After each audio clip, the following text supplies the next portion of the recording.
இது யூடியூப் இருக்கிறது என்னவென்றால் பரவாயில்லை. அதாவது என் வீட்டு விசேஷமோ உங்கள் வீட்டு விசேஷமோ பொதுமக்களுக்கு அடிக்கடி உயிருக்கு உத்தரவாதம் இல்லாத இந்த ஃப்ளெக்ஸ் பேனர்கள் அடித்து இரும்பு ஆங்கில்கள் மூலமாக தேசிய பிரதான நெடுஞ்சாலையில் இருக்கக்கூடிய திருமண மண்டபத்திற்கு அருகாமையில் ஒரு 100 மீட்டர் 200 மீட்டர் 300 மீட்டர் தூரத்திற்கு சாலையோரமாக தடுப்பு கம்பை ஊண்டி இந்த மாதிரி எல்லாம் முகவரியை பதிவு செய்வதற்கு நட்பை பறைசாற்றுவதற்கு ஃப்ளெக்ஸ் பேனர் வைக்கிறார்கள். இது கோர்ட்டினுடைய உத்தரவுப்படி தடை செய்யப்பட்ட ஒரு விஷயம். அதை பொதுமக்களே ஒத்துழைப்பு கொடுக்காமல் இந்த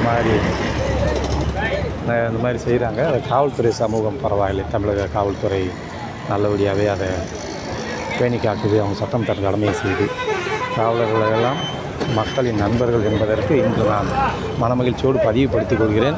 இந்த பேனரை வைத்தவர்கள் எடுத்து விட்டார்களே என்று கவலைப்பட்டாலும் கூட இதை நானும் வீடியோவில் முருகன் யூடியூப் சேனல் வாயிலாக பதிவுபடுத்தினாலும் கூட புந்தகம் விளைவிக்க யாரும் நினைக்காதீர்கள். உயிர் காக்கக்கூடிய அந்த உயரிய இதை பண்போடு காவல்துறை சமூகம் வாங்கும் சம்பளத்தை தாண்டி கடமை உணர்வோடு இதை கையாண்டு கொண்டு இருப்பதை நான் மிக மகிழ்ச்சியோடு வரவேற்கிறேன். ஒவ்வொரு மனிதர்களும் இதை வரவேற்று தயவுசெய்து கோர்ட்டு உத்தரவு பிறப்பித்த அந்த அற்புதமான உயிர் காக்கக்கூடிய எத்தனையோ உயிர்கள் டிராபிக் ராமசாமிலேருந்து எத்தனையோ ஒரு கேஸ் போட்டு கூட தடுத்து பார்த்ததில் இது ஒரு நல்ல விஷயம். தயவு செஞ்சு ஒரு பொட்டுள்ள குத்தி கீழே உயிர் செத்து போகிறாங்க, ஆக்சிடென்ட் ஆகிடுது, பறந்து புள்ளவுட்டிய மலையிலேருந்து எத்தனையோ படங்கள்லாம் எடுத்து நம்ம காட்டியிருக்காங்க. அதனால் இதை நம்ம முழு ஒத்துழைப்பு காவல்துறை சமூகத்துக்கு கொடுக்கணும்னு நான் இதன் வாயிலாக கேட்டுக்கிறேன்.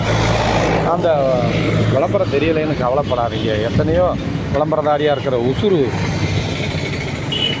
இழந்து அதை கண்ணீரஞ்சலி போஸ்ட்டில் பார்த்து எத்தனை குடும்பத்தை அழிக்குது. அதனால் தயவு செஞ்சு இதை காவல்துறை சமூகத்துக்கு அறக்குறோம் நினைக்க வேணாம். நினைங்க, தவறு பண்ணுற நேரம் நினைங்க. இந்த இன்றைக்கி பார்த்திங்கன்னா திருமங்கலத்து பக்கம் அந்த மதுரை மாவட்டத்தில் நம்ம காளியம்மன் கோயில் பத்திரகாளி என்னமோ ஒரு பத்திரகாளி அங்கே காளியம்மன் கொலை நடந்துச்சு. அந்த மாதிரி இதில் தட்டி கேட்போம். எல்லாத்தையுமே தட்டி கேட்க முடியாது. அதனால் நல்ல விஷயத்தை ஒத்துழைப்பு கொடுப்போம். நன்றி. பொதுமக்கள் முழு ஒத்துழைப்பு கொடுத்தாக்க காவல்துறை சமூகம் நல்லபடியாக இந்த இதெல்லாம் கண்டிப்பாக நம்ம திருப்பிட்டு செஞ்சு